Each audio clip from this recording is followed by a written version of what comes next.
अभी तो ये अंगड़ाई है, आगे और लड़ाई है। नहीं खत्म हुई अभी यूजीसी पर लड़ाई। देश की सियासत फिर से ब्राह्मण और राजपूतों ने मिलकर हिलाई। लगाई ऐसी दहाड़, परेशान हुई बीजेपी सरकार। राजस्थान से बजा यूजीसी पर बिगुल, करेगी अब करणी सेना सरकार की बत्ती गुल। कर दिया ऐसा ऐलान, 8 मार्च को आएगा जनसमूह का दिल्ली में तूफान। हो गई अभी से तैयारियां तेज।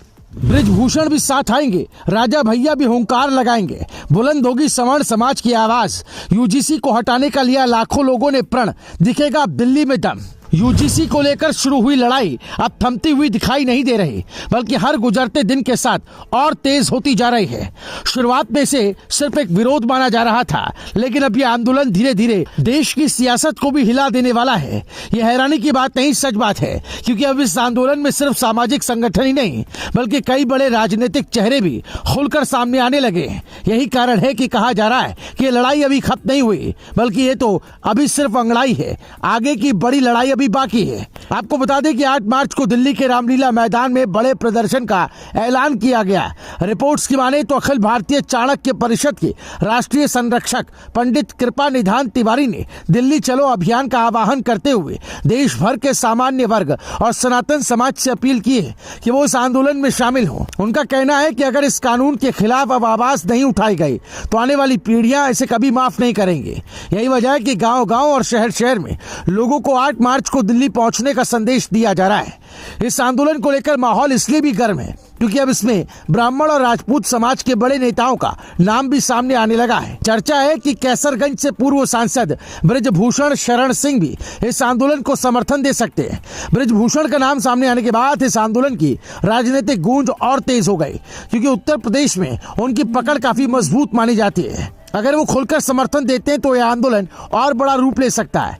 सिर्फ ब्रिजभूषण ही नहीं, बल्कि कुंडा से विधायक और जनसत्ता दल के प्रमुख राजा भैया का नाम भी इस पूरे घटनाक्रम में चर्चा में है। सियासी गलियारों में चर्चा है, अगर सवर्ण समाज से जुड़े बड़े नेता एक मंच पर आते हैं तो यह आंदोलन केवल सामाजिक नहीं, बल्कि राजनीतिक ताकत भी बन सकता है। राजा भैया का प्रभाव खास तौर पर पूर्वांचल और प्रयागराज इलाके में माना जाता है, और यही वजह है कि उनके संभावित समर्थन की चर्चा ने राजनीतिक हलचल बढ़ा दी है।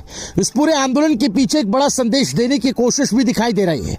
आंदोलन से जुड़े लोग इसे सिर्फ कानून के विरोध तक सीमित नहीं रखना चाहते, बल्कि इसे सम्मान और अधिकार की लड़ाई के तौर पर पेश कर रहे हैं। उनका कहना है कि सामान्य वर्ग के युवाओं के साथ लंबे समय से भेदभाव हो रहा है और अब समय आ गया कि इसके खिलाफ देशव्यापी आवाज उठाई जाए। दिल्ली के रामलीला मैदान में होने वाले इस प्रदर्शन को लेकर तैयारियां भी तेज हो गई। आयोजकों का कहना है कि लाखों लोगों के पहुंचने की संभावना है और इसीलिए लोगों से अपील की जा रही है कि वो 7 मार्च की रात तक दिल्ली पहुंच जाएं। आंदोलन से जुड़े लोग इसे जनसैलाब का रूप देने की तैयारी में है, ताकि सरकार का एक मजबूत संदेश पहुंचाया जा सके। इसी बीच देश के अलग अलग हिस्सों में भी इस मुद्दे को लेकर माहौल बनता दिखाई दे रहा है। राजस्थान से लेकर उत्तर प्रदेश और बिहार तक कई संगठन इस आंदोलन के समर्थन में आ रहे हैं। करणी सेना जैसे संगठनों का नाम भी इस आंदोलन के साथ जोड़ा जा रहा है और कहा जा रहा है कि अगर अलग अलग संगठन एक मंच पर आए तो यह आंदोलन और बड़ा रूप ले सकता है।